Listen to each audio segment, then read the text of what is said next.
In this video, I'm going to simply break down the top 10 innovations that they've done that are breakthroughs. And this is a very simplified version of it. If you guys are interested, the link to Sui will be in the description below, but I'm going to be boiling this down so that everyone can understand it. Something like ZK login isn't something that comes top of mind when you're going through and looking at different projects. What is up, hackers? Welcome back to another episode of Hack Crypto. We hack all of our crypto education. If you guys are brand new here, be sure to be subscribed with notifications on for my next fire video.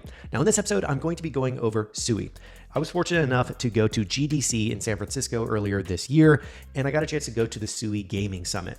This was a vibe. There were so many developers there, so many cool projects. I got to meet with a dozen different companies, but the most important part of this was talking about why they were excited about building on top of Sui. I got to sit in on some of the panels at the summit and learn why people were excited for the developments that are going on. So in this video, I'm going to be going over 10 of the innovations that are considered breakthrough on the Sui network. Not only is Sui really pioneering the Web 2 credential signup, where you don't need the seed phrases to effectively get involved, but they're pioneering a lot of really cool ideas around onboarding users through gaming and just traditional applications. That is what is required for mass adoption of any L1. And what Sui is doing is focusing on that onboarding heavily, because when you move the Web3 component into the background that a lot of game developers are doing and a lot of companies are doing now, just because using the technology for what it is good for is really important and not just having it front and center as a buzzword. And that's what Sui is really doing that I'm impressed by. This is not a sponsored review. I'm just really bullish. I got a chance to go to the summit, meet a bunch of people, talk about why they were bullish on it. And it's just overall a very exciting project. And any project that is allowing people to sponsor the gas fees of new users coming in gets my winning vote. That is how this game needs to be played. I mentioned this probably 5 years ago on the channel, that's a key problem with Ethereum and a lot of these L1s is you can do everything you want in the book to get people to sign up and start developing on your platform.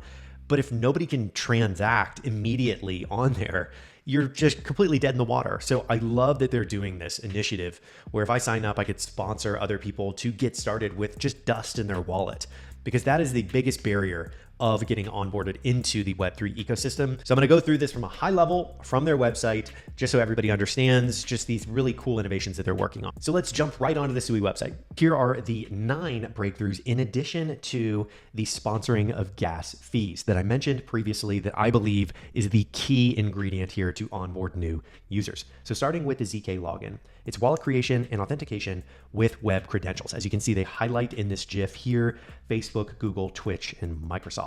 Love that they have done this. This should be front and center for everyone to onboard millions and potentially billions in the future onto an L1.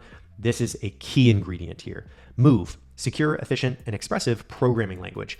All of the best L1s out there create their own programming language to get the developers out there interested, get them learning, and get them deploying smart contracts.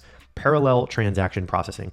Object-centric model enables fast path and order processing. This is a way for the settlements to take place. Programmable transaction blocks, up to 1,024 individual operations in a single transaction. Those are massive amounts of individual operations in each one of these transactions. Just as a heads up, this is an order of magnitude larger than most L1s out there.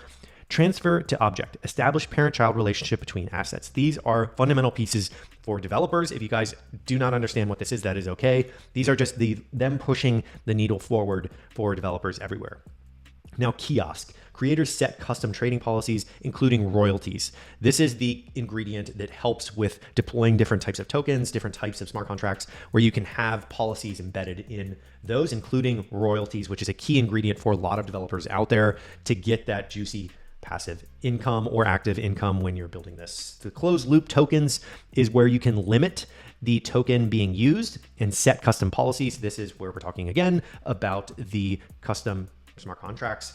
And I like that these are front and center as well, right under the ZK login.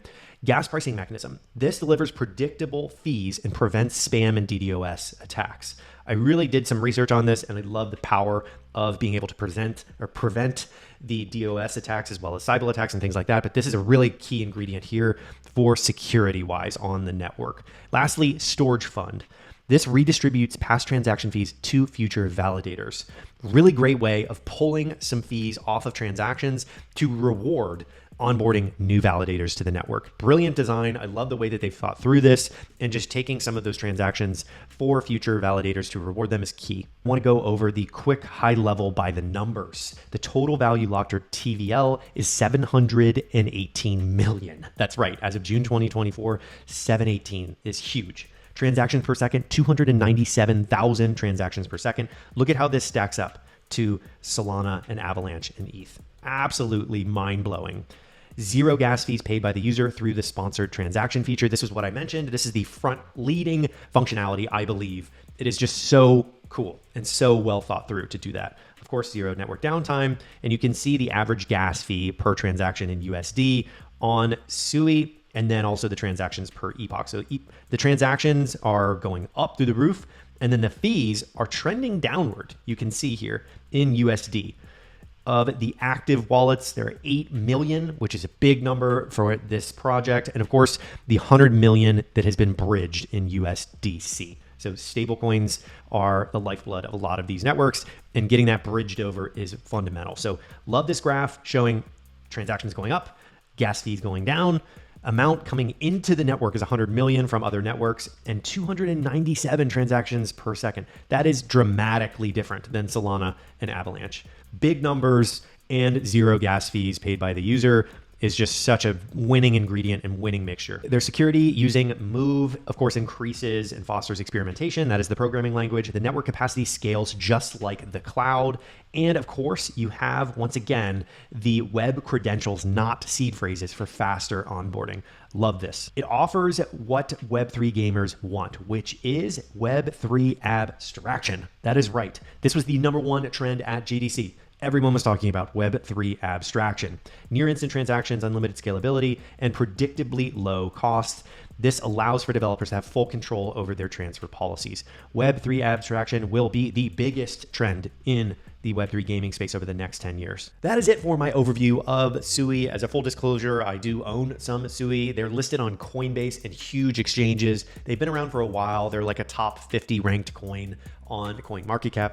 Overall, this is a sleeping giant. I believe this is going to be a huge ecosystem and a huge project, similar to Solana, because they've really thought through how the onboarding works for not only developers, but just end users in general, by doing things like the ZK login and just all of these brilliant ways of getting people to seamlessly integrate Web3 into their experience and not have to clunk around with all of the obnoxious front end things that we deal with on a regular basis in crypto. So that is it for my overview of Sui. I hope you guys like it. Slap a like on this video if you want to see more about Sui in the future, and I will see you here in the next episode of Hack Crypto.